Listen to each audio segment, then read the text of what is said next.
So introduction, my name's Leanne. I'm a social care manager for Positive Health. And there's Alice, you can see as well, and she is our health promotion lead. So Alice and myself run the HIV awareness workshops. We tailor make these to try and make them as relevant as possible, informative and hopefully educational for you. So I believe we've got a mix of attendees. And I believe we've got some professional parents, and hopefully you can get knowledge for yourselves, or if you're here to get knowledge for your young person.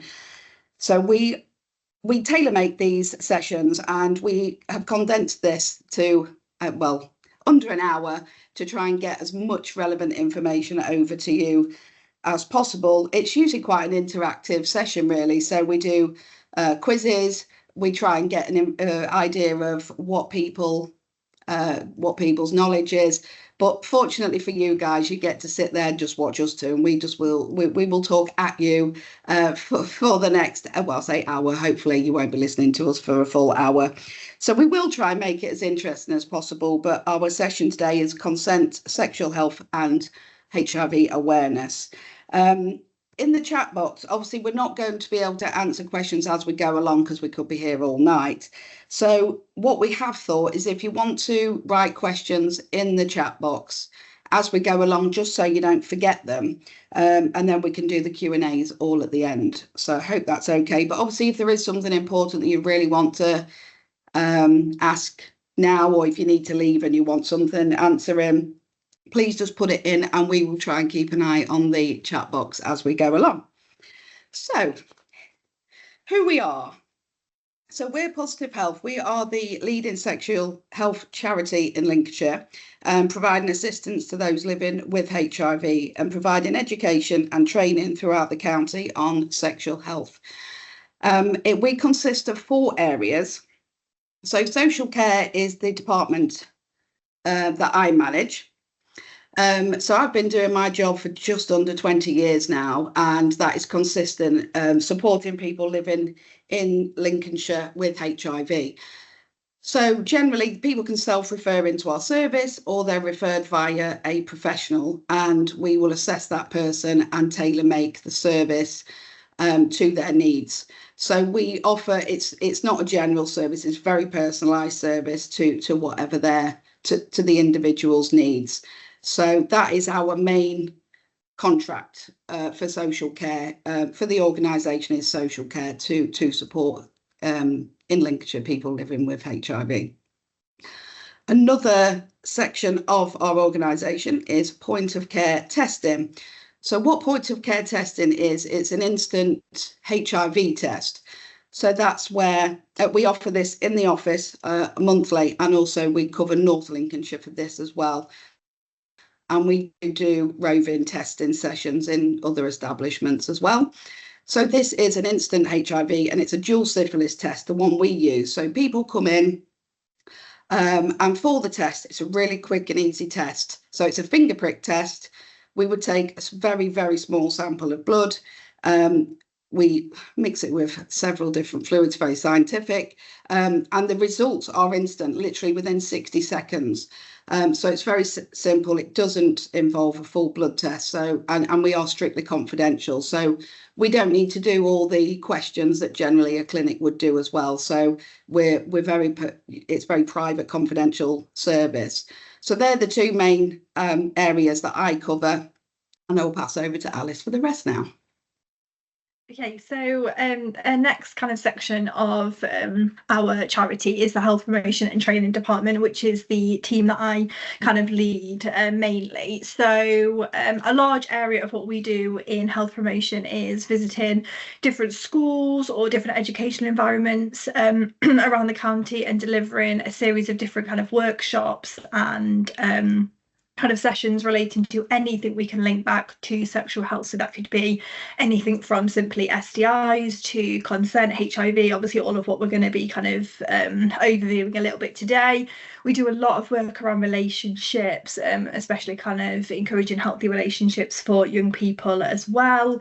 We go into primary schools and deliver a lot of puberty workshops to the young people there, and again a little bit about their healthy relationships as well. So it's anything that we can give a kind of connection to sexual health is what we cover in our workshops and our sessions. The other kind of area of what we do in health promotion would be attending events to promote not only our services but also raising awareness of HIV as well. So we're often at things such as like Lincoln Pride, if you visited those before, the Waddington RAF based as like a family day, which we've attended that a couple of times.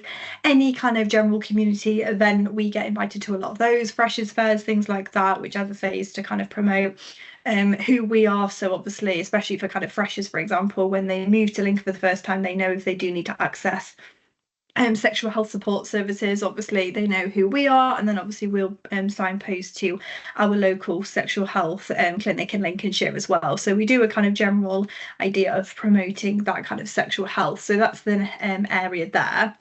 And then the final team we have is our outreach team. So this is a team of workers who go more out into the kind of community to reach those harder to reach groups to promote sexual health in those environments. So typically it's visiting public sex environments. So they're obviously kind of making a presence there just to kind of encourage people again to know who our services are, know obviously to be practicing safe sex, and obviously if they do have any concerns in any areas relating to sexual health, obviously where they can access help and support and advice from, and then obviously signposting to that clinic as well. Okay, so it's a general kind of health promotion in all areas, basically, I would say, with our services there. So making sure we're getting kind of lots of different groups from lots of different areas as well. So that's your kind of overview, as Leanne said, on what we do at Positive Health. So Leanne's going to talk you through a little bit of a history of us now, and then we're going to kind of move on to the actual main area of our session today. So the history of Positive Health. So we was established as a Lincolnshire HIV and AIDS voluntary group in 1985. We received charitable status in 1995, and then in 2000, that's when our name changed to Positive Health. We're actually Positive Health Lincolnshire. And we felt it offered more of a confidential service or a confidential name for our clientele, and better reflected the work we're involved in. As you can imagine, it's very sensitive nature, and people that do access our service, this was fear of people either seeing them come into the building or have an association with the voluntary group, as it said, HIV and AIDS in the name of it. So that was changed in 2000, and we feel that this is definitely beneficial for everybody using our service.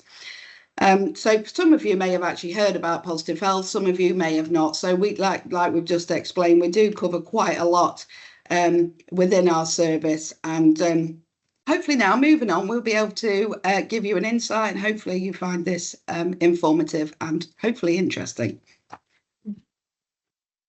So we had quite a big think between Leanne and I when we were discussing what we were going to cover in this session, because obviously sexual health is so broad, it can cover so many different areas, and we decided to kind of streamline it into specifically consent, because obviously regardless of what kind of capacity you've joined in today, whether it's kind of personal for your children or whether it's a professional capacity with people you're kind of caring for, or obviously even in that kind of school area as well. Consent is something that obviously is such a hot topic of conversation, and rightly so in a lot of areas anyway. So we decided to kind of bring in, to be honest, it's quite a few slides really from sessions we do deliver in a mixture of schools or in that adult training area as well, just to kind of give partly you guys an idea of what it is that we're kind of talking through in schools, and then also just to give us all that kind of recap of kind of specifics surrounding these areas. So First of all, we always begin by kind of letting young people know specifically what the age of consent is in the UK, and obviously it is 16, and this is regardless of gender, of sexuality,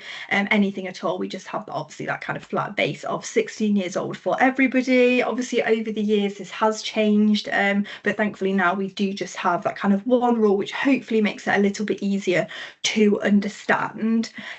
We do tend to have a bottom line of 13 years old, where we would say under 13 they are never able to give their consent, partly down to the reason of obviously at 13 they are very much still children at that age. It's not only the kind of maturity physically of their bodies, and obviously 13 isn't even necessarily beginning of puberty for some children, so it's making sure they understand that is far too young to be considering those sexual relationships, but also kind of mentally understanding what consent is, what they're agreeing to, and obviously that understanding of what sex is in general. So we would say that kind of 13 is that absolute bottom line. Now, the main reason we have this area between kind of 16 and 13 is just to kind of clarify with young people that actually, if maybe they do find themselves in a position, kind of, let's say 13, 14, 15, that they're thinking about sex and they're unsure of kind of what they want to do, if they do want to have sex, what their understanding of it is, how they're going to keep themselves safe, they then know they can go to a kind of professional and get some information regarding sex without that fear of obviously being punished or getting into trouble for it. So it's almost as though we're kind of creating that safe space for them to know they can have a very open and honest conversation without fear of getting into trouble, and obviously then we can kind of work around safeguarding them and so on.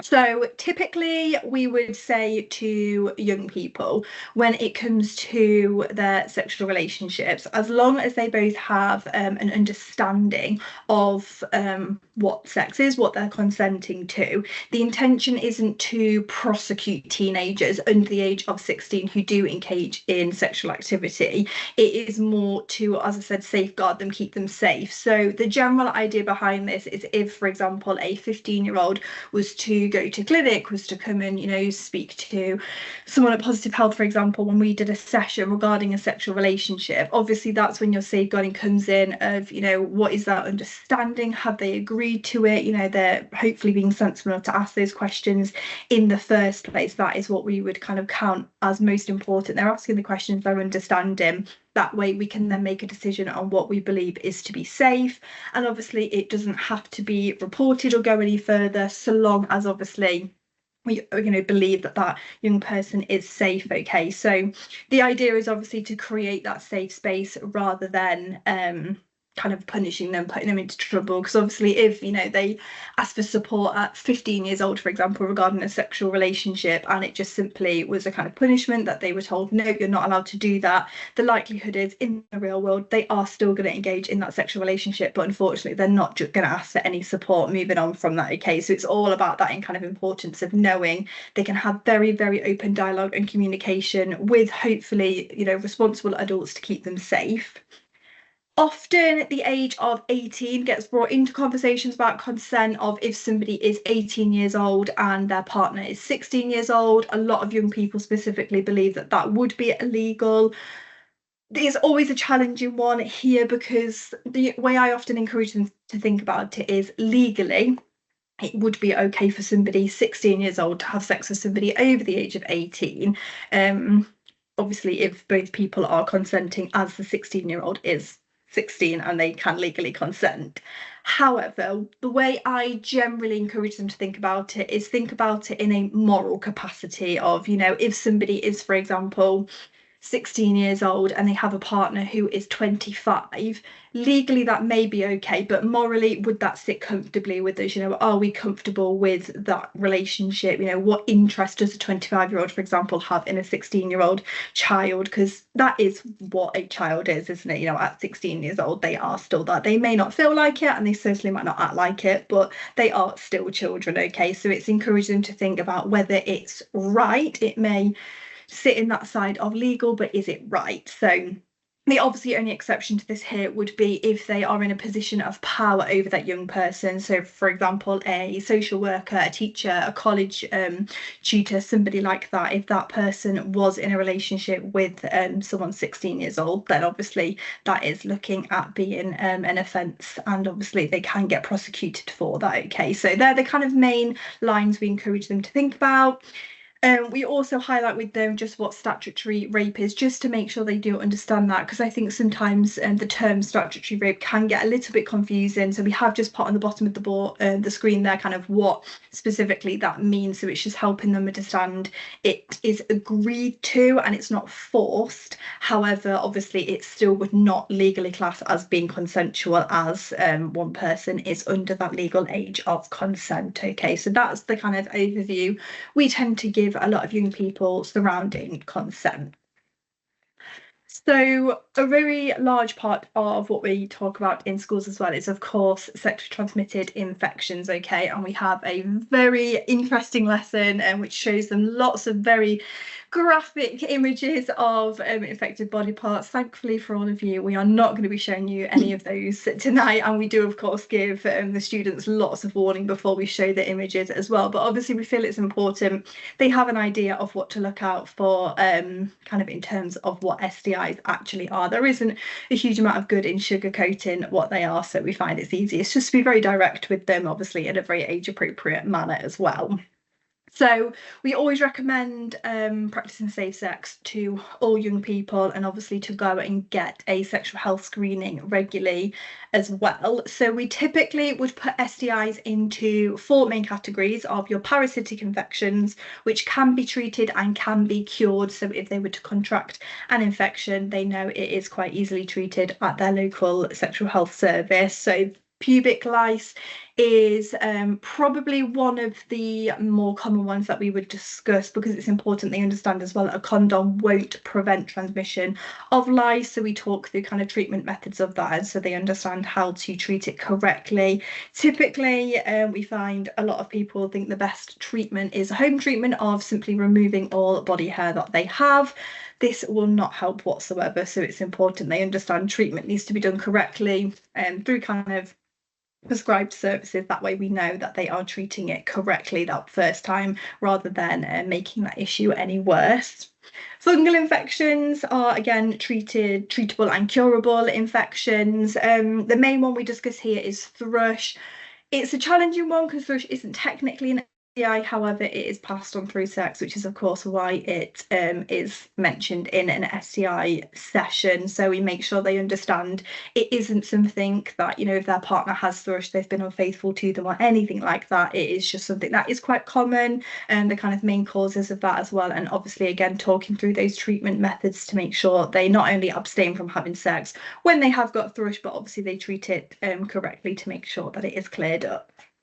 Bacterial infections can be treated and can be cured. However, if they are left untreated for a long period of time, this is then when they can cause damage, which is irreversible. So we talk through the effects of chlamydia, gonorrhea, and then also syphilis. So we run through not only what the symptoms are, the treatment of it is, but also what those irreversible damages could be as well. So again, all with this idea of trying to prevent those young people, or anybody for that matter, of obviously contracting the infection in the first place, but obviously understanding if they do contract it, how they are going to get it treated fairly promptly to obviously reduce that risk of that irreversible damage. And then finally, there are viral infections which can be treated, however cannot be cured. So things such as genital herpes, genital warts, and also HIV. So we run through again what the symptoms, what the effects are of these viral infections, but then also kind of how they can live, you know, a life with them just being simply managed, because obviously, thankfully now medicine is quite wonderful, and we do have some really great treatment for all infections really. There's ways that we can treat them to ensure that they are looking after their sexual health. So it is a big conversation about obviously preventative measures, but we do put a lot kind of into our sessions, making sure there's no shame surrounding things such as this as well. I think especially for young people, they can get very, very embarrassed about going to their local sexual health service, going to the clinic for fear of what other people might think. But it's that idea of, if they are deciding they're mature enough to engage in a sexual relationship, they have to be prepared to deal with those potential risks or consequences that come alongside that. And obviously the best way to ensure they're being responsible is to obviously not only practice safe sex, but also get those regular screenings as well. So HPV is probably one of those big ones that is spoken about quite a lot recently, especially kind of in the news. We're hearing about it. I know I in particular see a lot of information about it on social media and things like that. So I often think kind of it's coming across on my feeds. The likelihood is it's coming across on young people's as well. So just helping them understand what HPV is initially. So the different strains to it, how often people do come into contact with those strains, and the main strains that will not only be closely linked to genital warts, but then also those cervical cancer strains as well. So again, talking about kind of preventative measures there, and also making sure they understand it is something that can affect a lot of people in their lifetimes. But again, we just need to be aware of what it is and how to prevent those as well. So the vaccination for HPV is something we bring up in our sessions for them as well. Obviously, it is something that is offered in all schools now as well, around year 8 or year 9, which is obviously brilliant. So we just kind of let them know what that vaccination protects against, and also reminding them that if they haven't had it, then obviously they are more than welcome to do some research into what that vaccination is. And obviously they can still access it if they wish to through their local sexual health service as well. So it's making sure that they understand kind of that it protects from not only that risk of cervical cancer, it gives them a level of protection from genital warts as well, which is again a good thing for them to be aware that they can reduce that spread of genital warts as well. So I am going to pass you back to Leanne, and she is going to talk through HIV as our next topic. Right, so with HIV, there is a lot of confusion. I think the difference is between HIV and AIDS. So I'm just going to put it in simplistic terms. Usually we do a shout out of this to say, does anybody know what it stands for and what it means? But again, I will just talk at you. So HIV is human immunodeficiency virus. So HIV is the virus that is transmitted. So it's the virus that damages the cells of your immune system. You can transmit HIV as HIV is the virus. That's as simple as that within the virus. As for AIDS, so AIDS stands for Acquired Immunodeficiency Syndrome. So AIDS is the syndrome. This means that your immune system has already been damaged by the virus, and you are now vulnerable to infections and illnesses and potentially life-threatening conditions. So you cannot catch AIDS, as it is the syndrome. So to summarise, the HIV is the virus that is transmitted, and this attacks the good cells, and then AIDS is the latter and the final stages of the untreated virus. I can go on and on about the differences and go into it more, but that's as simple. A lot of people do not realise there's much of a difference, but there's a huge difference. So there are 4 main transmission routes of HIV. So we're just talking about the virus. So how is the virus transmitted? So in no particular order, it can be passed via blood. This is often via UV drug users, needle sharing, accidental needle stick injuries, and HIV coming into contact with HIV contaminated blood. Now, this is actually very rare. It's very rare. It's actually very difficult for blood to penetrate into the bloodstream. So obviously, if you were sharing a needle and somebody already HIV positive, that is very, very high risk through needle sharing. Needle stick injuries, again, it's very, very minimal risk, but it is possibilities. So blood is probably the hardest way to transmit it, unless you are obviously doing what we've just said. Semen, so that is unprotected sex, obviously, from the male. So unprotected sex, but again, this would have to be with somebody who is already HIV positive. Vaginal and rectal fluids as well. Again, this is unprotected sex. And then finally through breast milk. So these are the main 4 transmission routes. Lots of other people come up with lots of different other theories, but these are the main 4 transmission routes. Breast milk is very, very low risk, especially if the mother has a low HIV viral load. We cannot ever say it's 100% risk-free, hence why risks are never ever taken feeding a newborn. It does happen more so in larger cities where this is it's supervised breastfeeding, so the mother can be monitored and the breast milk and her blood can be tested on regular intervals, and also they usually put the baby on treatment, so it's sort of double protection. So it is possible, especially in some cultures, breastfeeding is really, really important. So nobody would ever say it's impossible. It would just have to be done under supervision. So they are the 4 main transmission routes of HIV. So just to go through again, try not to confuse with too much scientific, but how the virus works. So HIV attacks and destroys our CD4 cells. So they're T cells, they're our good white blood cells, and they are used for fighting infection. And the virus attacks these over time. So this weakens and damages the immune system. And our white blood cells they're like soldiers. So we need lots of them, the more the better. And obviously as the virus attacks those, that is obviously not a good thing. And HIV uses these cells to multiply and spread through the body. So the virus attaches itself to the cell, and then this is how the virus sort of transports itself through the body, is attach itself to the cells, moves around, and then in turn takes over all the good cells. And that is, without treatment, this process is what damages and eventually causes us potentially to go to AIDS stage. This process can actually take years and years.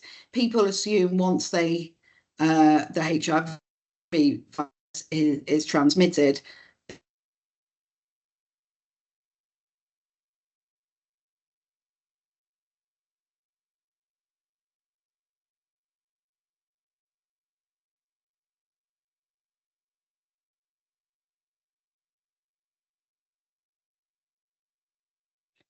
Ooh, I think we've just lost Leanne there for a second, actually.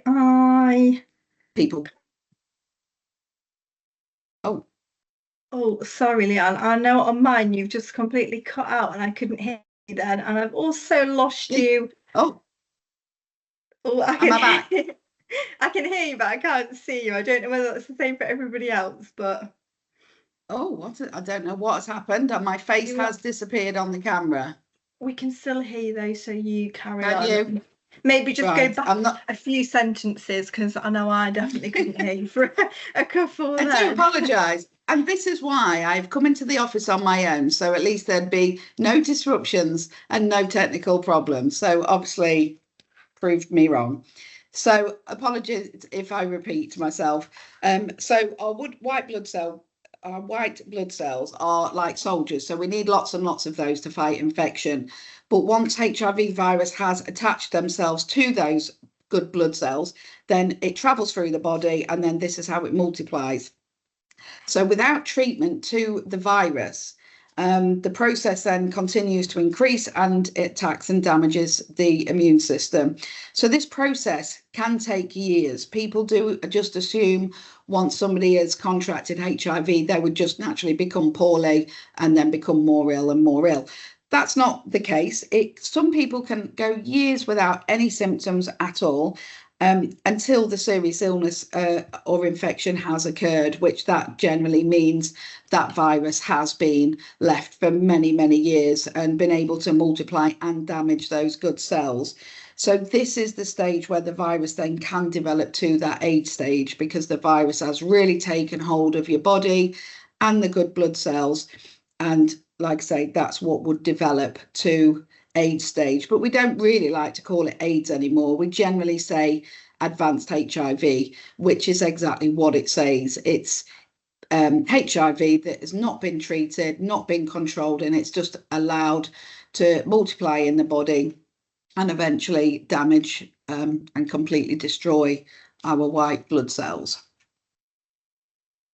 So not everybody is the same. Symptoms, once HIV is contracted, the body will recognise there is a virus inside, and our bodies generally react with flu-like symptoms.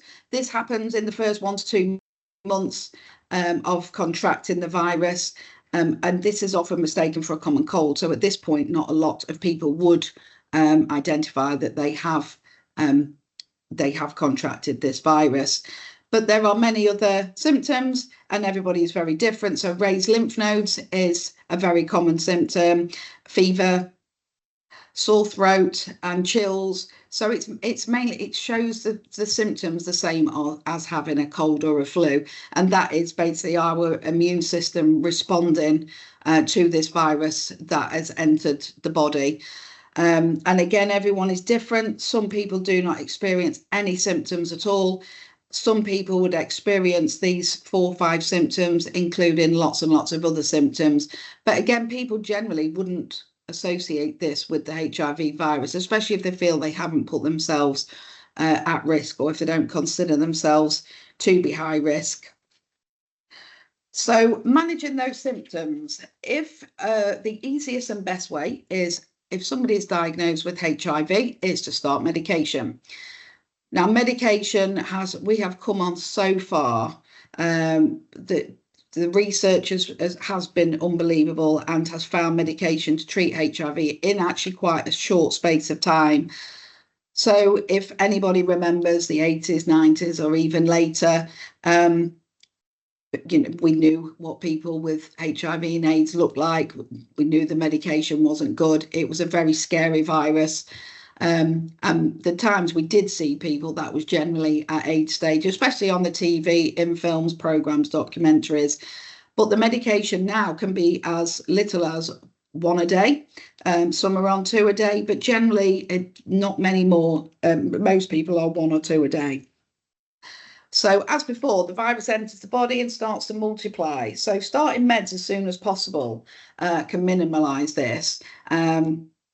So the main aim is to be diagnosed as early as possible, and then to start treatment as early as possible. And then this is the best way to limit the damage done to the body and the immune system. So the ultimate goal is to what we call achieve an undetectable viral load. So this is when the virus becomes undetectable. So what undetectable means is when somebody has their blood test done, they've been on medication, we would expect them for their viral load to keep dropping. Usually as little as 6 weeks, we would expect that viral load to have dropped to undetectable. Once somebody has an undetectable HIV viral load for 6 months, then they are what we call U equals U. Undetectable equals untransmittable. So that means if somebody has an undetectable viral load for 6 months, they have 0 risk of transmitting this.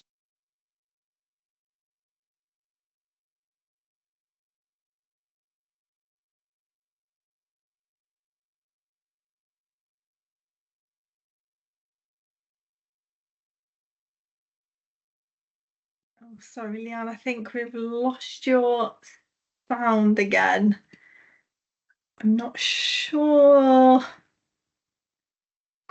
quite where you've disappeared onto, but I think, well, I can't hear you. I can probably take over from where you were talking to until we can maybe hear you again.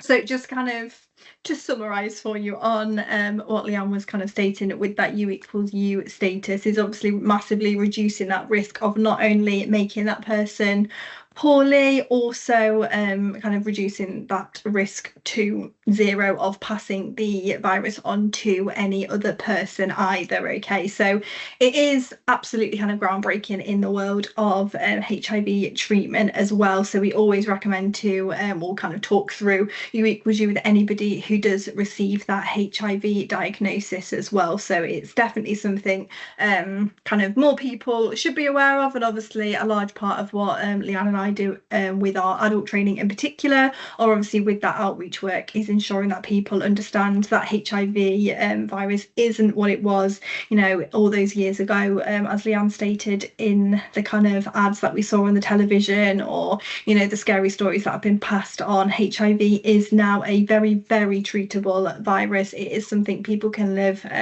perfectly long, healthy lives with, and it's just involves making sure they are treating their virus correctly as well. So we have on our next slide a really big variety of lots of different local services that you could access for any further information or support if you needed them for anything relating back to anything we've discussed in the session today. Now, I think I have spotted in the box, the kind of chat box already, there are a couple of different questions, and I also believe Leanne has now completely disappeared from our group. So I think what might be a good idea now is I will stop talking for a minute and obviously try and locate Leanne again for you. And then if anybody thinks of any questions, obviously again, continue to pop them into the chat box, and then in a couple of minutes I can come back and answer as many of those as I can, and Leanne can also do the same. Equally, if you want to unmute yourselves and ask questions kind of face to face, you can do that as well. So I will just go quiet for a minute, locate Leanne for you, and then we will be back in a moment as well. Okay.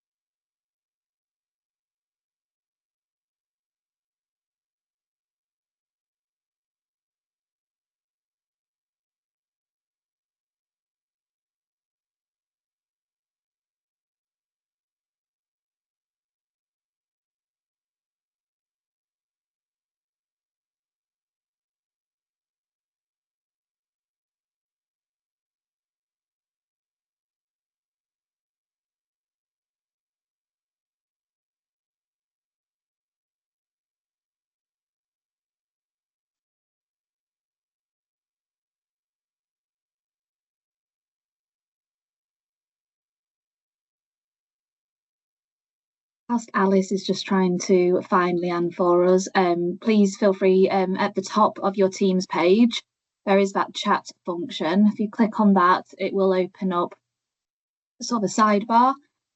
So if you've got any questions about talking to your children about sexual health, HIV, consent, then please feel free to add your question into the chat. If you're here as a professional and sort of want advice from a professional point of view, please feel free to put your question in there. So from either point of view, more than happy to have questions.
Okay, so thankfully I've managed to locate Leanne. I think she had some think I'm back. issues I do with, not know what's with happened. internet. I'm sorry, everybody. We can see you again now. You've re-added this time as well, which is helpful. You were disappeared as well, but we can see you again. So that's great. Excellent. Okay, so in terms of questions, I'm probably the best way I'll do it is just read through them as we go, kind of from top to bottom, and go that way. Okay. So first one, in regard to what a sexual health screening appointment involves, and the advice the young person just to turn up and ask for it. So on the screen, that talks through your kind of support services.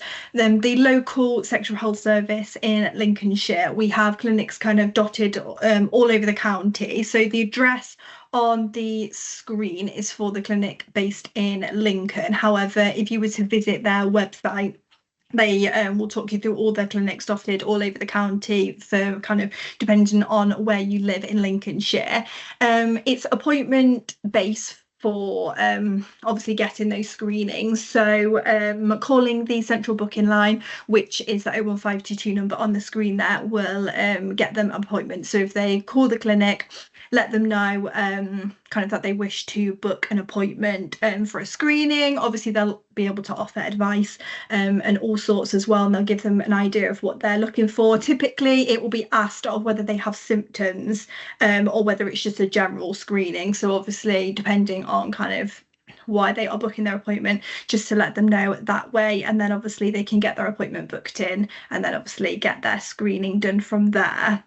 Would you have any more to add on that, Leanne, or do you think that's yeah, and I do believe on the sexual health website there is a video. Yes, yeah, it's a walkthrough of the clinic, isn't it? Yes, and you can watch that, and it basically shows you exactly what a screening involves, what you do at reception and where you sit and everything like that. So that might be interesting to watch. Absolutely. So in terms of the HPV vaccine, I've seen someone's asked a question about that, and very helpfully, someone has also answered with the number to contact for the school age immunisation service, which is very helpful. So thank you for that. Obviously, if the child had missed the vaccination and that they were offered at school, they of course can offer it later, whether that be through the school immunisation service with the number in the chat box as well, or obviously through the sexual health clinic. They will be able to offer the vaccination that way as well, and GP surgeries as well, any kind of NHS service. If they were just to ask the question to any professional about that vaccination, they'd be able to obviously advise the best way for them to get that vaccination as well. I would say in terms of approaching conversations about consent and sexual health and at what age, it's always a challenging one. I would say there is no textbook answer of the right thing to say nor the right age to start having these conversations, because obviously this is going to affect every individual differently at a different point in their lives. In terms of education in school, we would start beginning to discuss consent in a very broad area in year 7. So the idea behind that one is generally what consent is in all capacities, not just sexual consent. So it kind of encouraged the whole way through school. And then in terms of sexual consent, that starts to get a bit more of a presence from year 9 onwards, I would say, in my experience from delivering these sessions in school. So I would say it is quite probably heavily based on what you feel the appropriateness is for your child in particular. I don't think there's ever an age that's too young to discuss consent in general, because the more we discuss consent as a kind of whole, obviously that very naturally feeds into their relationships as to what consent is as well. And I think in terms of conversations, in my experience, young people, they want to feel grown up, they don't want to feel like children. So I think having those conversations that feel more mature is a really kind of brilliant way to approach it as well, of kind of having that mature conversation with them. If they feel mature enough to obviously be thinking about having sex, they have to be able to have that mature conversation about their own safety, whether that be consent, whether that be how they're protecting themselves from infections or, you know, unplanned pregnancy and so on. So it's having those probably just very open and honest communication, you know, with the young people about their relationships as well. Anything you would kind of add on that, Leanne? No. Wonderful. In terms of prevalence of sexual health issues in Lincolnshire, I think it's, in terms of kind of completely honest from our standpoint, obviously Leanne and I aren't a clinical environment, so in terms of figures and so on, it isn't something we particularly have.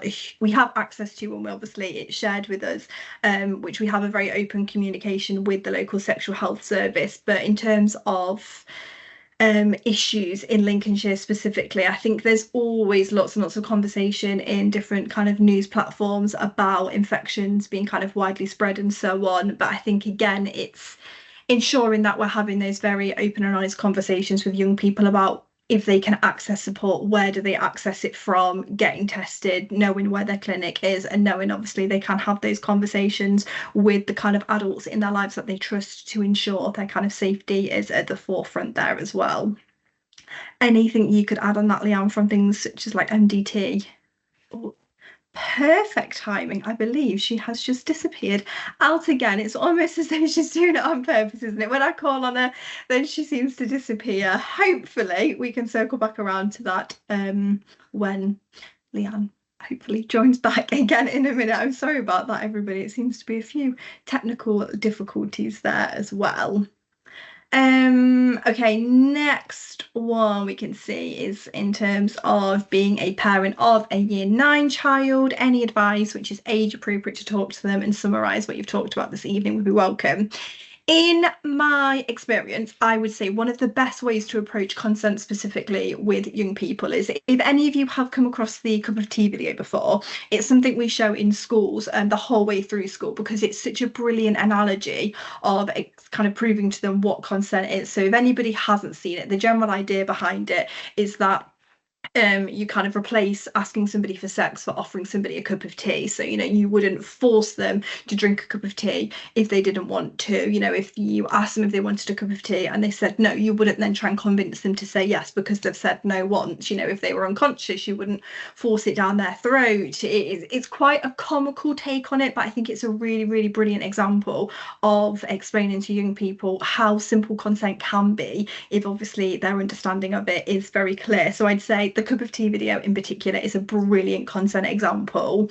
In terms of age appropriate advice regarding kind of general sexual health, I think, in my opinion, consent, sexual health, you know, just generally being physically safe in those environments, it all is very, very interlinked. You know, it's about making sure a conversation about sexual health isn't something to be shied away from. If somebody is, you know, engaging in a sexual relationship, having that conversation beforehand about not only what each person is comfortable with, you know, where that line is, what those boundaries are, but also what, you know, precautions they're taking to encourage, you know, being safe physically. So, you know, what contraception is being used, obviously dependent on their relationship, how they are protecting themselves from those infections as well. I think sometimes it can get a little bit lost in translation who is responsible for contraception in particular. I know when we go into schools we have lots of issues with specifically males thinking that they don't need to have an understanding of what it does because it doesn't affect their bodies, they don't take it, it's nothing to do with them, when obviously it is, you know, very, very important they understand how, if their female partner is taking a contraceptive, how it protects their body as well. So it's making sure they have confidence to have those open, honest conversations with their partners before engaging in sex as to what those boundaries are, what they're comfortable with, you know, what protections they're using as well. In terms of consent apps, this is something that the first time I've heard about it is reading your comment in that meeting chat there as well. So it isn't something I have come across in my experience of those, which I will absolutely look into kind of following today. And again, any information you can kind of pass on to me is helpful as well. You know, as different professionals all have different experience in the different areas, you know, we're always welcoming other people to kind of share their knowledge and information with us as well. So my short answer is I'm not sure. I couldn't comment on what those apps are, as it's not something I have heard of, but as I say, I welcome any other kind of feedback from anybody else. Yeah, and just reading the next one. When speaking to students in schools, can you refer to those who did not receive the HPV vaccination in years 8 or year 9 but would like to find out more to the immunisation service? Absolutely, that is something we can recommend too as well. Thank you very much for that. Okay, next question is probably one I'm going to signpost you back to Leanne to answer in terms of long-term effects of ART. Are you able to kind of give us a bit more information on that, Leanne? Is that all right? Oh, sorry, Leanne, you're just muted, so you might need you to unmute yourself. We can see, but we can't hear you. Apologise. I was chatting away thinking we'd lost you, then it was me that you'd lost again. I am so sorry for this. Right, so long-term effects of ART. Until somebody has been on it long-term, we are not actually knowing the full effects of it. So certainly the older drugs, there were effects of those. So what's happening now, new drugs are coming in with a lot less, that are cleaner drugs. So the long-term effects are going to be so much better and less. So what is the appropriate approach if a patient diagnosed with HIV refuses to disclose to their partner? This is actually not a criminal offence. So if somebody is, so if a patient has HIV and they're on medication and they're undetectable, they are at zero risk of passing that on to their partner anyway. And whether it's morally right, that's a whole different ball game. But legally, they, as long as they are not putting their partner in any risk, then they are not legally bound to tell their partner. We always advise it because then they don't have to hide medication, they don't have to live a lie, really, which is what people do believe. So the answer to your question, is it appropriate? What is the appropriate approach? That all determine, it's all based on the individual, how you feel they might respond to that, but they're not doing anything wrong by law, it's just morally. So I think I would approach it very sensitively and ask very sensitive questions, and that's, like I say, it's up to them if they wish to disclose or not. So it's a tough one, but it's down to the individual on that one. Okay, so I think right, I think we are I think that's running out of time. Done. I have also popped on the screen here some information regarding positive health in terms of contacting us. So there's a QR code there that will take you directly to our website, and then I've also popped Leanne and I's emails on the screen there as well. So if you do have any questions that maybe you want to ask obviously more directly to us via email, you're more than welcome to do so. Equally, giving us a call is another great way to get in touch. Equally, if you have any information that you believe is beneficial to us as well, especially kind of going into schools and different kind of events in the community, please do get in touch with us that way as well, because we'd love to hear from any kind of further resources either we could be using, or again, things we need to be aware of that maybe we've not come across yet. If you do have anything, please do let us know those as well. Okay, I will stop talking now. Thank you all very much. Thank you, everybody, and apologies again for technical hitches. But like Alice said, please, if there's anything else you think of after, please just email and we will answer everything. No, brilliant. Thank you ever so much, both of you. That was really informative. A lot of information there to take in, and I know that there are professionals and parents on this webinar sort of taking that information in. So yeah, just really interesting. Thank you. Thank you for having us. There is an evaluation form in the chat. If you are able to click on that and give your feedback, that'd be really great. Please feel free to leave the webinar as you wish to. Thank you very much for your time this evening. Thanks for having us. Thank you very much.